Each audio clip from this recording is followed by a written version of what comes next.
This is Annette Dunlap with the North Carolina Department of Agriculture and Consumer Services, and I'm here today with Kissie Stroup, owner of Little Black Dressing Company.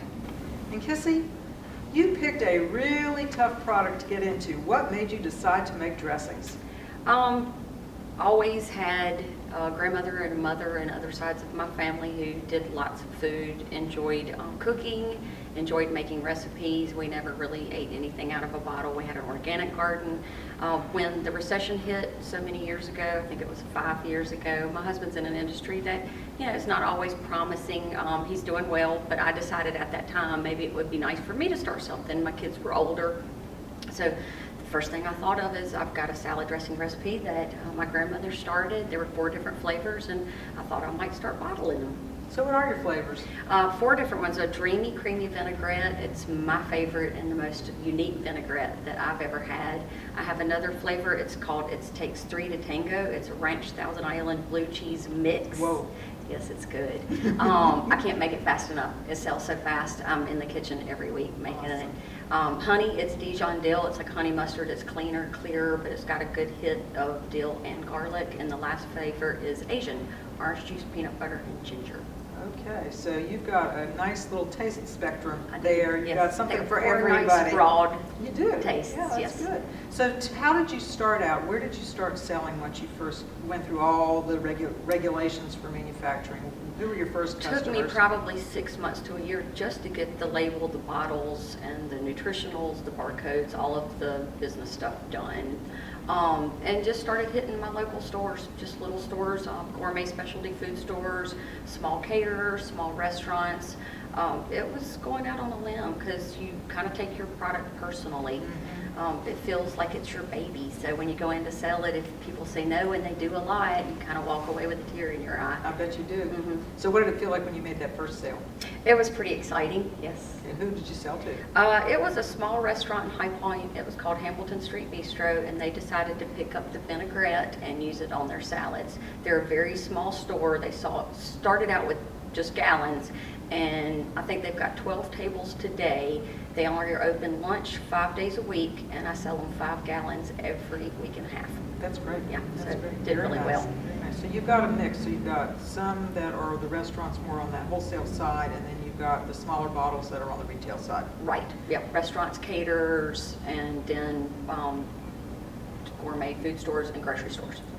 But you had something really cool happen to you last year Did. when both the PGA men's tournament and the ladies PGA tournament came to North Carolina and Pinehurst. So what put the idea in your head to see if you could become a vendor for those caterers?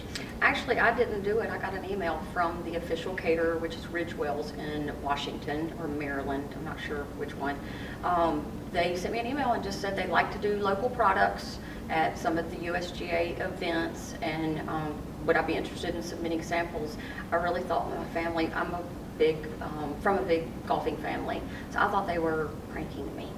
I thought they sent that to me and they were going to try to get me to bite on it and they were going to laugh. And so I didn't do anything for a long time. I went, yeah, I'm not gonna send that email back. And my husband finally just said, you know what, I really didn't do this. You've got to send it back. So a couple weeks later, I sent it back, submitted samples, and they ordered 3,000 bottles for both the men's and the women's tournament in 2 weeks. That's It was a incredible. big turnover. Yeah. So how did that affect your business afterwards? I think it gave us validity. I think that most stores, especially large grocery stores, they like your product, they like the look, they like the taste, but they don't know whether to pick you up because they don't know your longevity. Okay. You know, you might just be in and out in a year, you may decide you may not want to do it. You know, for them to put you in their SKU and to set you up in their store and take someone else's product out, so somebody has to go for yours to go in there. That's right. They want to make sure that you're here forever. So doing that, I think, put me on the radar map. They saw that somebody else as big as Ridgewell's and the U.S. Open enjoyed it, and they thought, maybe that's worth a shot. So what has happened to your business? So the opens were what, May and June, right? June, middle of June to the end of June. It doubled pretty much right away. Mm-hmm. And since then, I would say the latter part of my year has tripled. Wow. In sales. And does it look like it's going to continue to move forward? Once I got into the grocery stores, I really started with just a couple of stores from 3 major food chains.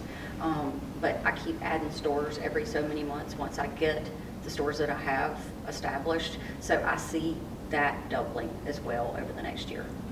So if you were going to give some advice to people who have a similar opportunity, they can be a supplier at a big event such as an open, what recommendations would you make for people to take advantage of that? What were some of the things that you saw that you could just latch onto besides what you've already said, which is this was an opportunity to demonstrate your longevity, your dependability, that somebody big put their trust in you and you delivered. Right. What else from there should entrepreneurs think about to take advantage of a large event like that?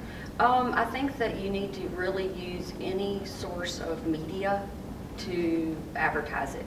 It's our best source of advertising. It's free. It's easy.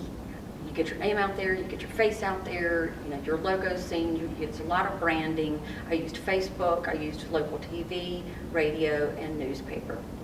So when you said you used local TV, radio, and newspaper, did you contact those media? I did. I found out the contact names for each business. I sent them an email or made a phone call. Emails do just as well. I think they would rather send an email back. It's Right, so I much think that's easier. true, Yeah, yeah. it doesn't take a lot of time out of their day. And they bid on it, and it was, pretty nice. Like the Triad Biz Journal is one of those publications that they syndicate all out into other states. So I got feedback from Texas. Wow. Yeah, so it Wow. went that far. So what are the plans for Little Black Dressing Company for this coming year? I am a proponent of slow and steady. I'm the turtle out of the group of rabbits. Ah, a woman after Yes, my own heart, I know. yes. I feel like picking up the minimum of what you feel like is going to sustain you financially and doing it really well and building that and making it right. For me, if a grocery store feels like they have feels like I have something to offer them and they give me the chance to go in their grocery store, I feel like I'm an employee of theirs. I feel like I have to give back as much or more to make them proud of picking me. So Awesome. I want to make sure that I do the best job I can for them and make my sales really good before I branch to something else. So I'm slow and steady. It also sounds a little bit like what we were talking about that market penetration strategy, is getting more sales in your existing market with your existing products and building that depth. Right. One of the things I remember you saying is growing too big, too fast. And I have heard that with other business types.